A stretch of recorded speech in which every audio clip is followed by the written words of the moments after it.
And welcome back to Focal Point AFR Talk. Great to have you in the conversation.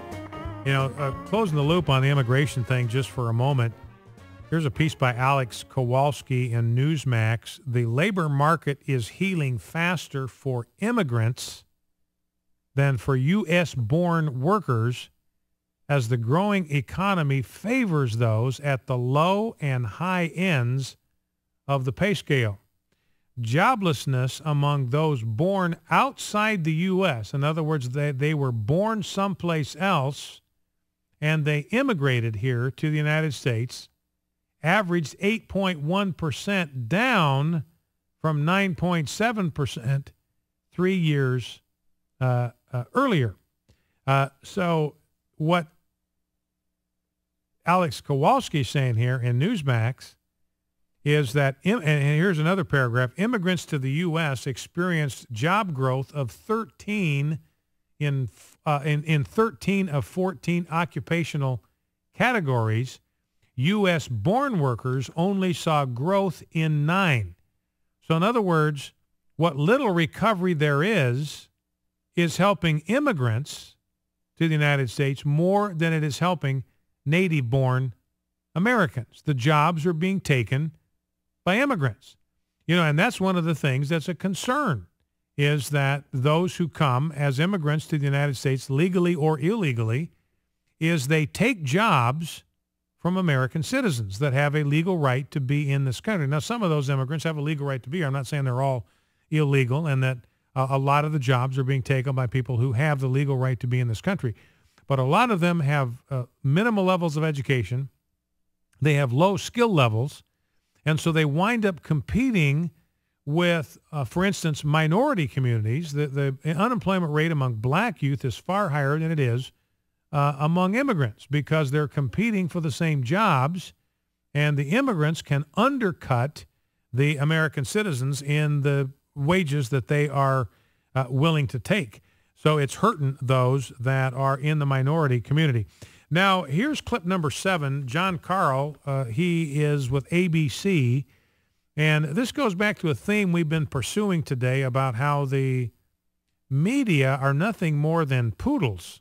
It's the poodle press. They are President Obama's lapdogs, and we just read the stuff from the guys at Politico saying, we know he's doing it to us, and we can't help ourselves. We can't stop him. He's too slick for us. He's too smart. He knows how to manipulate us. He knows how to use us. And here's Jonathan Karl basically saying, look, what Barack Obama, now what Karl's going to say, this is what Barack Obama's trying to do. But what he doesn't realize is that what he's really saying, this is what the poodle press is going to do. Let's listen. With more on what we expect to hear from the president. Good morning, John. He is going to ratchet up the pressure on Congress. He sure is. He is really trying to shame Congress into doing something to replace these cuts. So he's saying he's trying to use shame. President Obama is going to shame Congress into replacing these sequester cuts. How exactly is he going to do that? He is going to shamelessly and manipulatively use the media to do that. And you just witnessed that with your own eyes and ears. John Karl being manipulated cleverly, Svengali-like, by Barack Obama to do his dirty work for him. How else does Barack Obama shame or intimidate Congress into replacing these sequester cuts unless he hears about it from the antique media? There's no other way for Barack Obama to shame them into doing what he wants unless the media faithfully and without any sort of discernment or independence or integrity whatsoever just mindlessly repeats the talking points they get from Barack Obama.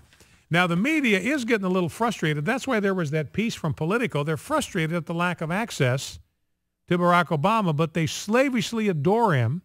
So they've got themselves kind of in an awkward spot. Now, here's Howard Feynman.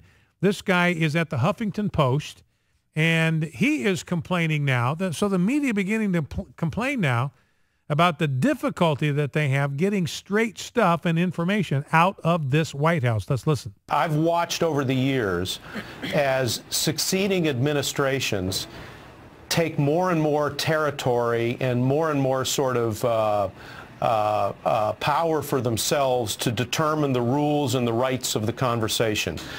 Even reporters asking simple questions, simple, direct, factual questions of low-ranking administration officials have a hard time getting answers. I know this working at the Huffington Post. We have a big bureau now. We have a lot of reporters are out there digging all the time. It's hard to get answers to simple questions because this White House does try to control the flow of information. That's exactly what the guys at Politico were saying, is that these guys are masters at controlling the narrative. They're masters at controlling the flow of information. They're not going to give you any information they do not want you to have. You can't even get direct answers to very simple questions. So Howard Feynman is likewise admitting that the White House is manipulating the poodle press to get his message out. Now here's Jay Carney, clip 11. Jay Carney here is talking to a reporter. I'm not sure who the reporter is, but she wasn't the regular beat reporter for this particular media outlet. And Jay Carney patronizes her, condescends to her in this exchange. Here's the question from the reporter and his answer. The sequester was a bad idea, but didn't the idea for the sequester originate here at the White House? Well, we've been through this a lot. I know you're filling in, but here's the fundamental fact. During the deficit reduction of the debt ceiling negotiations, because the Republicans refused to embrace balance, refused to, in the end, join hands with the president and pursue a grand bargain, there was an absolute necessity to avoid the default. And both sides were looking for trigger mechanisms, this is complicated budget speak, to help make this package possible. The sequester was something that was discussed, and as has been reported, it was an idea that the White House put forward. It was an idea that the White House put forward. So Jay Carney accidentally slips and admits that the sequester that President Obama is campaigning against vociferously now came from the White House. That's exactly what Jay Carney just said. It was an idea that the White House put forward. So he slips, commits a major boo-boo. And you notice how condescending he was toward this female reporter. I know you're just filling in. You're not up to speed. This is complicated budget speak. I don't expect you. You're a girl. You're young. You're inexperienced. You're immature. You don't have the wisdom, the insight, the ingenuity, the genius that I, for instance, have. And therefore, I will patronize you and allow you to get up to speed as best you are able. Now, here is Chuck Todd. Listen to this. This is the blindness here. You know, there are two kinds of blindness.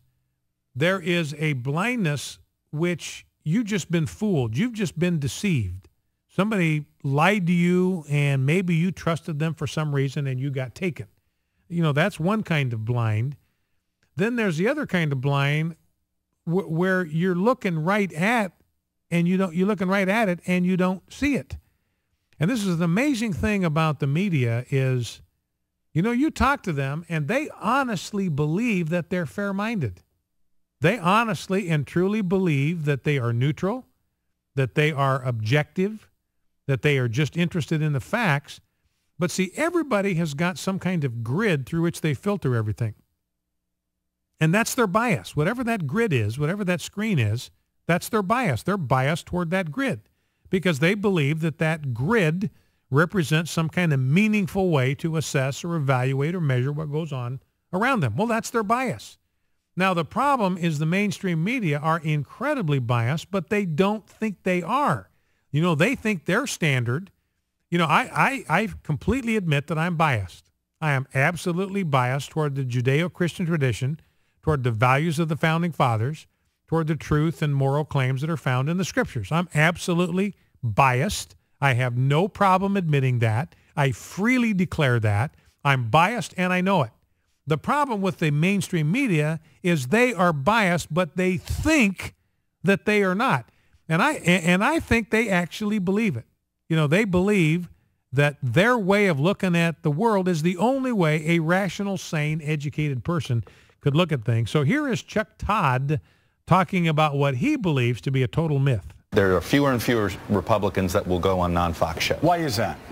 I think that I think that the mythology of the big bad non-conservative media has gotten into some offices, and so that there's this fear of, oh, we can't do anything that's not. It's sort of this, and I feel like it's a mythology that now younger staffers believe, and then it infuses, and then these guys, they actually believe the spin that's out there. That's what the mainstream media does. They do anything to disrupt the conservative agenda. All right. And so literally only Lindsey, John McCain, I mean, that's been my, I fear that it's sort of like this whole, there's this whole sort of this, the mythology of that the media is out to get conservatives is believed among more and more actual staffers. So he uses the word mythology 3 times. He says, you've got this myth out there. There's nothing to it. There's absolutely no truth to it. It's completely insubstantial. It's completely off the mark, that the non-conservative media is doing anything it can to disrupt the conservative agenda.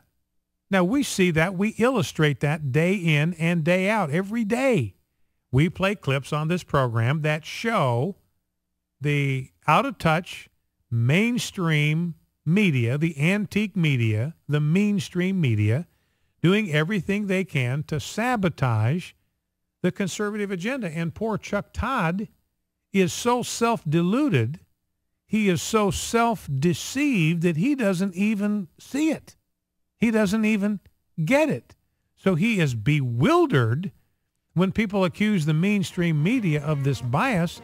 It mystifies him. He has no way even to process it because he doesn't believe that it's even possible for the elites such as himself to have that kind of bias built into what they do. So that is, and that's what we're up against. There's a piece today on CBSSports.com. It's a horrible piece.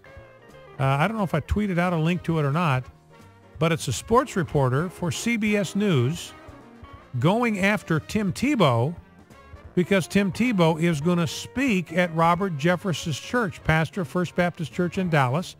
Robert Jeffress has a program on this network every morning, and this writer for CBS Sports accuses him of being a monster, a hate monger, a bigot, vile, despicable human being, and shame on Tim Tebow for even associating with him. That's what we're up against. Focal Point AFR Talk.